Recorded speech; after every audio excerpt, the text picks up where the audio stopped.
Di dalam Efesus 6 ayat 14 sampai 18. Konteks ini Paulus mengatakan ada peperangan rohani. Ada senjata Allah dari ketopong keselamatan, berbaju jirah keadilan, bagaimana kita berdoa selalu, ada ikat pinggang kebenaran, ada perisai iman, ada kasut kerelaan dalam pemberitaan Injil, ada pedang roh. Tetapi yang menarik dalam 1 Tesalonika 5 ayat 8, berbaju jirakan, tidak memakai keadilan. Berbaju jirakan iman dan kasih. Di dalam konteks Efesus 6, perisai iman. Di dalam bagian ini kerelaan memberitakan Injil itu adalah berkaitan dengan kita punya nilai kasih memberitakan Injil kepada orang-orang yang belum percaya kepada Tuhan. Tapi dalam konteks 1 Tesalonika 5 ayat 8, kenapa Paulus berkata harus berbaju jirakan iman dan kasih? Setelah itu, ketopong keselamatan diganti menjadi ketopong pengharapan yang mengandung keselamatan. Di dalam Efesus 6 berbicara tentang peperangan rohani. Dalam Tesalonika 5 ayat 8 berkaitan dengan perjuangan iman kita. Jadi peperangan melawan iblis. Gunakanlah Efesus 6 ayat 18 sampai 18. Perjuangan imanmu, jangan lupa. Gunakanlah ketopong pengharapan keselamatan dan berbaju jirahkanlah iman dan kasih. Jadi karena itulah saudara, jangan berarti kita langsung nanti mengatakan ini pasti iblis, belum tentu.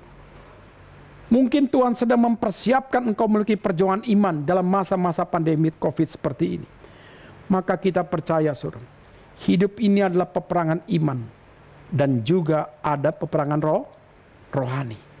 Peperangan iman selalu menuntut daripada dalam kita untuk nilai perjuangan iman. Apa yang bisa engkau lakukan? Dan jangan katakan semua kesulitan, semua tantangan, semua pergumulan datangnya daripada setan. Belum tentu. Bisa juga datang daripada keinginan kita. Ambisi kita yang belum disucikan. Karena itulah perangi dalam dirimu setiap keinginan-keinginan yang tidak suci. Perangi daripada hal godaan dunia. Baru kalau ada peperangan rohani, lawanlah setiap bujuk rayu setan yang ingin menjatuhkan iman kita. Nah, di sini kita melihat apa artinya semuanya itu. Ini mengajarkan kepada kita dalam konteks peperangan daripada iman kita, perjuangan iman kita. Ini menjelaskan supaya peperangan rohani itu untuk menyatakan peranan iman dan kasih. Di dalam konteks daripada Wahyu, Tuhan menegur jemaat daripada Efesus. Engkau begitu hebat, engkau kuat dalam menghadapi penderitaan. Engkau hebat, strong dalam teologi. Engkau tahu banyak pengajaran teologi. Hebat. Dan perjuanganmu, pengorbananmu, hebat. Sampai engkau bisa membedakan mana kelemahan ajaran pada Nikolos. Engkau bisa tahu. Hebat. Jadi dalam kuat menghadapi penderitaan, jemaat Efesus, hebat. Dalam pengetahuan teologi, hebat. Dalam bertahan, dalam setiap kesulitan mereka, hebat. Tapi Efesus dikritik oleh Tuhan. Bertobatlah. Kenapa harus bertobat? Karena engkau sudah kehilangan kasihmu yang mula-mula. Apa artinya saudara? Harusnya jemaat Efesus, setelah mereka tahu ajaran Nikolos yang tidak benar, pakailah pendekatan kasih untuk memenangkan jiwa mereka. Pakailah pendekatan kasih untuk mereka kembali kepada Tuhan. Rangkul. Jangan terus pakai keadilan. Jangan terus pakai keadilan. Ini bukan sesuatu peperangan yang pakai senjata yang sifatnya adalah kalah dan menang. Bagaimana engkau tahu engkau menang? Lawanmu harus dibunuh. Bukan. Jadi dalam bagian inilah saudara, iman. Jelas di dalam Alkitab dengan jelas dikatakan, itu adalah kunci untuk kita mengalahkan dunia. 1 Yohanes 5 ayat 4. Jadi ketika kita sudah menjadi milik Tuhan, kita diizinkan adanya pencobaan, kesulitan, segala sesuatu. Majulah dengan mental engkau berperang untuk menang. Majulah engkau berperang sebagai pemenang. Beda, saudara. Jadi kenapa memakai berbaju jirah iman dan kasih? Karena itu sebagai simbol sebelum perang pun engkau sudah menang. Itu sebagai baju kebanggaan. Itu kemegahan seorang yang berperang bagi Tuhan. Jadi belum perang pun menyatakan kau sudah apa? Sudah menang. Jadi dalam bagian inilah saudara, kita pun demikian. Ketika kita sudah ditebus oleh Tuhan Yesus. Dan Tuhan Yesus adalah pemenang yang sejati. Dia menang tidak menggunakan senjata. Dia memenang tidak membunuh.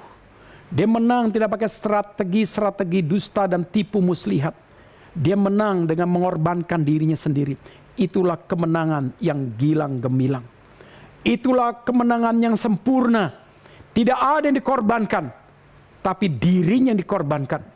Tapi melalui dirinya dikorban pun, dia menyatakan kemenangan yang paling gilang gemilang. Yaitu tanpa senjata, tanpa siasat, tanpa tipu daya, tanpa akan kecurangan. Semuanya dikerjakan dengan aktif demi menyelamatkan kita. Nah, di sini saudara kita diajarkan bagaimana ketika kita diminta berbaju jirakan iman dan kasih. Ketika kita ingin memiliki satu pengharapan yang memperbarui ke dalam dan keluar, jangan lupa kita adalah pemenang bagi Tuhan.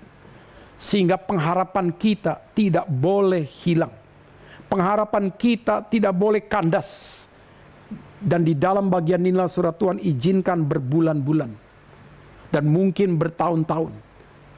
Tidak lain adalah kita sedang diuji. Daripada kualitas, daripada iman pengharapan kita di dalam Tuhan. Dan apa artinya? Berkaitan dengan pengharapan hidup. Alkitab mencatat ada pengharapan yang mulia. Pengharapan dalam Tuhan tidak pernah mengecewakan. Dan Titus mengatakan ada pengharapan yang kekal berkaitan dengan eskatologi.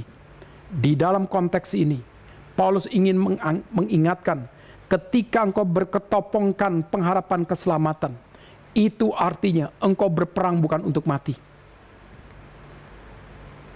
Engkau berperang dalam nilai pengharapan hidup untuk menyatakan Allah itu hidup. Dan kalaupun kau diizinkan harus mati, engkau akan mendapatkan hidup yang baru di surga. Jadi bukan berperang untuk mati. Jadi saudara, ada orang mengatakan demikian. Kesembuhan yang paling abadi, yaitu apa? Kesembuhan yang paling abadi, yaitu kematian. Setelah saya merenung kalimat ini saudara, dan melihat apa yang dicatatkan Alkitab, bahwa berbahagialah orang yang matinya dalam Tuhan. Karena dia sudah terlepas daripada penderitaan dan sakit penyakit. Saya mengaminkan kalimat itu saudara. Bahwa kesembuhan yang paling abadi, yaitu kematian. Karena dengan kita mati, kita akhirnya bertemu dengan Tuhan dan kita memulai hidup yang kekal. Jadi kalau kita melihat ada orang yang matinya dalam Tuhan, orang tua, orang dewasa, anak remaja, anak-anak, kalau mereka sudah dalam Tuhan, kita akan mengatakan itu adalah satu kebahagiaan. Kenapa kebahagiaan? Itulah kesembuhan yang paling abadi. Jadi dalam bagian ini saudara, ketika kita masih diizinkan hidup dan kita menjadi saksi mata melihat pandemi yang tercatat dalam sejarah pada waktu era Martin Luther, setelah itu flu Spanyol 1918 sampai 1920, setelah itu kita masuk lagi tahapan yang besar ini, kita orang berbahagia. Kita boleh menyaksikan bagaimana sejarah dunia diubah dengan cara interrupt Tuhan, involve Tuhan. Jadi di sini saudara, apa yang perlu kita miliki selalu menghadapi bagian ini? Berketopongkanlah pengharapan keselamatan. Karena engkau orang yang sudah diselamatkan, maka pengharapanmu harus selalu hidup. Hidup untuk apa? Hidup untuk menyatakan engkau sudah memiliki pengharapan yang menyelamatkan itu. Jadi jangan sampai dikalahkan oleh ketakutanmu. Jangan sampai dikalahkan oleh kekhawatiranmu. Jangan sampai dikalahkan oleh aspek nilai-nilai hidupmu yang kau lihat. Materimu kurang, apapun kurang. Kenapa? Karena engkau sudah dimiliki oleh Tuhan. Dan pengharapanmu harus terus memiliki konten nilai keselamatanmu. Nah, pertanyaan kita. Mungkinkah dalam situasi ini Pak Tumpal, ada pengharapan seorang yang akhirnya harus turun, pengharapan harus mundur, akhirnya muncul seperti orang yang bukan diselamatkan? Mungkin. Kalau pengharapan kita akhirnya seperti orang yang tidak diselamatkan, kenapa demikian? Mungkin saja aspek nilai daripada iman dan kasihmu itu tidak kuat. Dan kalau engkau seolah-olah dalam situasi ini engkau kalah, apakah itu rancangan Tuhan? Bukan. Apakah itu program setan menunggangi COVID-19 untuk menjatuhkan iman kita? Iya. Bagaimana supaya kita bangkit? Lihatlah Tuhan sudah menebus engkau. Maka kebangkitan itu dari dalam. Jadi dalam bagian surah, maju berperang sebagai pemenang. Karena kita memiliki pengharapan yang menyelamatkan di dalam janji penyertaan Tuhan. Jadi dalam bagian inilah surah kita mengerti betapa betapa pentingnya setiap kita, saudara, evaluasi diri. Bukan berarti kita punya pengharapan yang konyol. Ya, seperti yang tadi malam saya baca, katanya ada apa? Kalung penolak corona ya Pak ya. Ketemu dengan siapa begitu ya. Jadi katakan kalung yang dipakai itu menolak corona. Hebat emang orang Indonesia ini sensasinya ya. Nggak ada pendekatan empiris, nggak ada pendekatan klinis, langsung mengklaim ini kalung penolak corona. Hebat kan?